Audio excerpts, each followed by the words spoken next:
could have guessed that Jodi Huisentruit would end up like the many unsolved cases that she'd covered. Mason City, Iowa would wake up to Jodi Huisentruit on the news each morning. On the morning of June 27, 1995, her producer called because Jodi hadn't shown up to work. Her producer said that Jodi had sounded groggy and asked her what time it was. When she found out that it was 4 a.m. and she was already 30 minutes late to work, Jodi freaked out and said that she'd be there in 20 minutes. At 7 a.m., her coworkers called the police to do a welfare check and they found some very disturbing evidence. Jodi's stuff had been strewn across the apartment complex parking lot. Her car key had somehow gotten bent in half and there were drag marks in the dirt. Also, where is this man's gloves? Creepy detail is that a neighbor heard a woman scream early that morning. It seemed like somebody had been waiting outside her apartment complex to grab her when she walked to her car.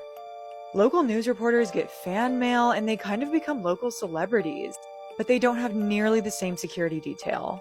It's quite possible that somebody watched Jodi every day and took it way too far. Several months before she disappeared, Jodi reported being out roller skating and being followed by a van. And she was so scared by this encounter that she went and took self-defense classes. A tenant reported seeing a van parked in the parking lot that morning, but we have no idea if this is the same van. There have been several suspects over the years, but none of them have really stood out to me. There's also been speculation that Jodi had a gentleman friend over that night and that's why she was late. Maybe someone was spending the night but got angry when she tried to leave. Her toilet seat had been left up and there was also an unfamiliar kind of beer in her fridge because she specifically only drank Coors, and this was Bud Light, but I don't feel like those are that different in terms of taste. A potential suspect that's gotten a lot of heat is her friend John Van Cease. He was extremely involved in the search for Jodi, which I don't find that weird. Hopefully all of her friends were involved. But he himself has said that he was the last person to see her because she was at his house that night. Her job called her home phone, so she went home at some point. Police have issued search warrants for this man's home and his car, but they haven't found anything. It's interesting that she was late that morning because it seems like the stalker would have had to have been sitting there like that whole morning waiting for her. Several other people have been interviewed, but sadly no arrests have been made. And her family has gone 27 years without answers. But cases like Jacob Wetterling can be solved after 27 years, so maybe there's hope. I've covered cases that have been solved after 30, 40 years. So if you like unsolved mysteries, follow my account and let me know what case you want to hear me cover next in the comments. News anchor Jodi Huisentruit vanished outside of her apartment in 1995 and has never been found. On June 27, 1995, 27-year-old Jodi Huisentruit, a news anchor in Mason City, Iowa, was due to arrive at the KIMT news station by 4 a.m. When she didn't show, her producer called her and Jodi said that she'd overslept and was about to leave her apartment. By 7 a.m., Jodi still hadn't showed up and the news staff called police. Police arrived at Jodi's apartment and found her red Mazda Miata still in the parking lot. There was damage to the side passenger mirror and there was blood on the mirror and on the ground. Jodi's purse, heels, and other personal belongings were found on the ground near the car. Her car key was found bent inside the lock on the driver's side door. Forensic testing showed the blood on the door belonged to Jodi. There were also scuff marks leading away from her car. Some neighbors recalled hearing screams and seeing a white Ford Econoline van around the parking lot around 4 in the morning, the time that Jodi had disappeared. Police pulled a partial palm print from the Mazda Miata, but it was never identified. No evidence has ever been found of Jodi, and she was declared dead in 2001. What is a missing persons case that just scares you? This is Jodi Huisentruit. She was born in Long Prairie, Minnesota, and she was the youngest in her family. She was a bright and bubbly person. In high school, she was an avid golfer, and she even won a couple of tournaments. After high school, she decided that she wanted to enroll at the St. Cloud State University, where she studied mass communications and speech communications.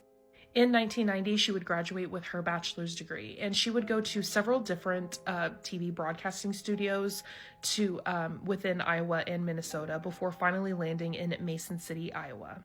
She worked for the CBS affiliate KIMT. It seemed like this was a job that she really loved, and she was also incredibly talented.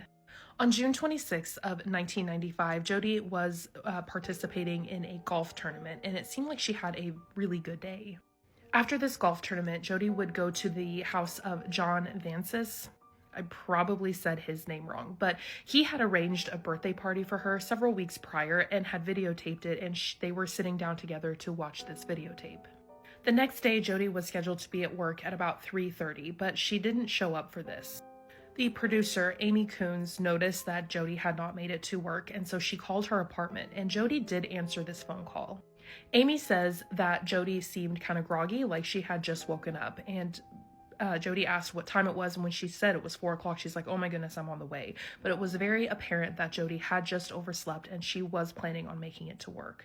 But 6 a.m. rolled around, and Jodi was still nowhere to be seen, so Amy had to fill in for her spot that morning. At about 7 a.m., someone called the studio looking for Jodi. Amy answered the phone, and this person asked if Jodi was there, and she said no. When she asked who was calling, he said he was John. Since Jodi had still not shown up for work, this was very unusual and unlike her, so Amy decided to call the police. When police arrived at Jodi's apartment, they noticed several strange things. Inside the apartment, everything seemed normal, despite her toilet seat being up, as if a man had used it.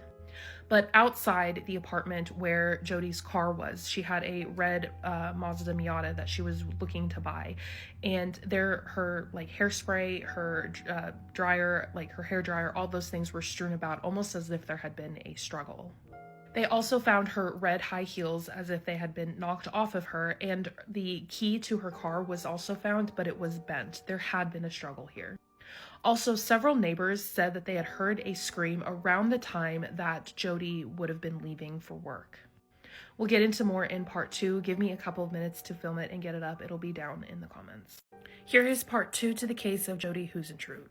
Along with the neighbors that had heard the scream around the time that Jodi was supposed to be leaving, there were other neighbors who saw a strange vehicle kind of just hanging out in the parking lot.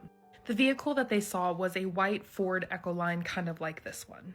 While Jodi's case was being actively investigated, there was very little in terms of evidence. But Jodi's family was desperate to find out what happened, so they hired a private investigator team to come in and check into Jodi's case. They also went to some prominent psychics to see if they could find anything, but any leads that came forward with this never led to any concrete proof of anything. In May of 1996, there were over 100 volunteers who came to search the area where Jodi had gone missing, and they marked anything that they would deem suspicious, and police did go over all of this, but again, nothing solid came forward. Sadly, in May of 2001, Jodi was legally declared deceased in a court of law, and still no answers. But there are a few suspects. John Vansons was a suspect at the time of Jodi's disappearance, but he says that he was working with police and even took a lie detector test, which he passed. But people still often point the finger to him, saying that he was definitely involved in Jodi's disappearance. Tony Jackson was living in the area of Mason City when Jodi went missing, and he was a convicted R-wordist. A journalist who was covering his story brought his name forward to police, saying that he might be a good suspect to look into when it comes to Jodi's case, but again, nothing solid has ever come of this. In June of 2008, there was 84 pages of copies of Jodi's personal diary that were sent to a local newspaper. This package had no return address, and it came from Waterloo, like it was postmarked from Waterloo. Jodi's personal journal had been in police custody since the crime happened. And it would later come out that the wife of the former police chief was actually the one who sent this to the newspaper, but no one knows why she did it. As the case sits today, there is a private investigator working on it, and he says that he has narrowed down the suspect list from 29 people down to only 4. It does seem as if John is on that list of 4, but as it sits today, he is currently incapacitated and could not contribute to his defense if he were to be convicted. In 2003, there was a website created, findjodi.com, where you can put tips and anything you need for police. Personally, I think this case is super solvable if the right person comes forward, because we all know that somebody out there knows something. The family has gone almost 30 years with no answers, and I just think that that is so tragic. But what are your thoughts on this case? I would love to know what you think, and leave your thoughts down in the comments and follow for more true crime. And with this place probably going away soon, you can find me on other places, all on my profile. Following a tip, Minnesota police launched a new search that could possibly finally solve the mysterious disappearance of news anchor Jodi Huisentruit. The Mason police chief said information gleaned from this search effort will be used in the ongoing investigation. Did police find evidence in this search that could finally solve Jodi's cold case? This new search was conducted at an apartment complex construction site about 170 miles away from where Jodi disappeared. Jodi Huisentruit was a beloved news anchor in Mason City, Iowa. In 1995, she was abducted outside of her home. In the early morning hours of June 27th, Jodi left her apartment building to go to her vehicle. She was on her way to work and running late. Police say this is when Jodi was kidnapped. Some of her personal items were found strewn all around her Mazda Miata. Neighbors even told police they had heard a scream. Jodi has been missing ever since. It is time to bring her home. Where is Jodi Huisentruit? Breaking news, after 30 years, authorities now say they have a lead in the case of missing news anchor Jodi Huisentruit. Jodi was an American news anchor for KIMT in Mason City, Iowa. She disappeared in the early morning hours of June 27th in 1995. This came after she told a colleague that she had overslept and was running late for work. Since there were no signs of struggle outside of her apartment, they believed that she was abducted. However, after extensive investigations, they failed to uncover any clues into her disappearance. Then in 2001, she was declared legally deceased. Now authorities from Iowa were recently in Minnesota on a tip. Authorities say that they were at a construction site near Winstead. They said they are searching for clues that they hope will lead to more information about her disappearance. However, authorities did not say what they were looking for or what, if anything, had been found. This search took place a couple weeks ago. The site where they are searching is where a new apartment complex is being constructed. The location is roughly 3 hours from where Jodi initially went missing. Investigators encourage anyone with information regarding her disappearance to please come forward.